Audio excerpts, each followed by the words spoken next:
Assalamualaikum warahmatullahi wabarakatuh. Salam sejahtera, salam damai, dan salam kebangsaan merdeka.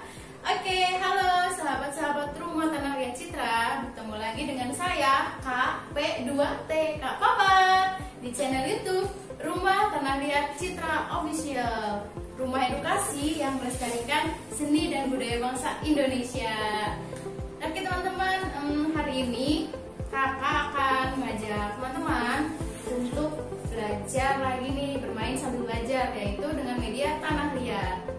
Nah, Tanah Liat yang akan gunakan hari ini yaitu berukuran 500 gram, dan tentunya ini sudah aman ya teman-teman, karena sudah diuji di lab Sukovindo Jakarta. Tentunya sudah aman untuk kulit kita. Oke, dan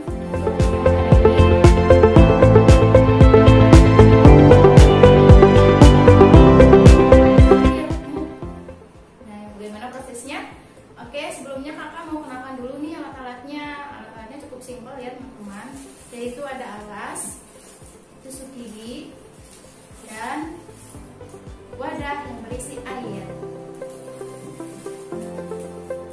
Nah teman-teman penasaran nih untuk proses pembentukannya seperti apa? Yuk langsung saja kita lihat prosesnya. Tonton sampai selesai ya.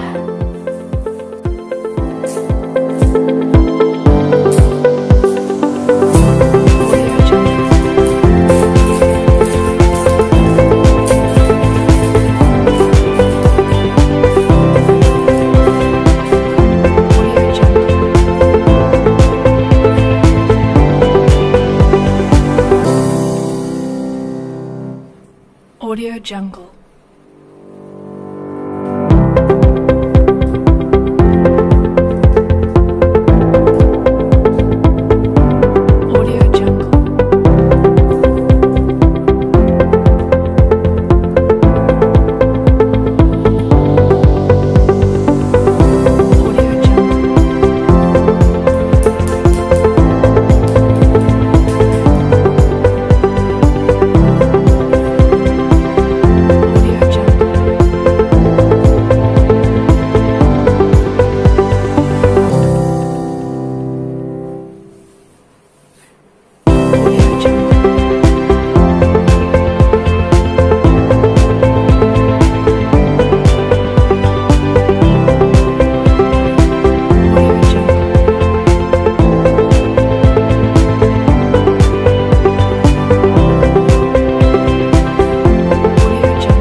Audio Jungle.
Audio Jungle.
Audio Jungle.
Jadi kalau sudah selesai, teman-teman bisa mengeringkan hasil karyanya dengan cara didiamkan di dalam suhu ruangan saja, atau bisa juga menggunakan kipas angin. Keringnya kurang lebih 3 hari. Nah, setelah kering, karyanya ini akan mengeras. Nah, teman-teman bisa mewarnai hasil karyanya dengan menggunakan cat. Catnya bisa cat akrilik atau cat air dan cat apa saja. Nah, oke teman-teman, jadi cukup sekian ya tutorial dari saya, Kak Papa. Dan jangan lupa untuk like, comment, share, and subscribe channel ini. Dan jangan lupa untuk nyalakan tombol loncengnya agar teman-teman tidak ketinggalan tutorial-tutorial berikutnya. Oke, terima kasih. Sekian dari saya, Kak Papa. Sampai berjumpa lagi. Wassalamualaikum warahmatullahi wabarakatuh. Merdeka!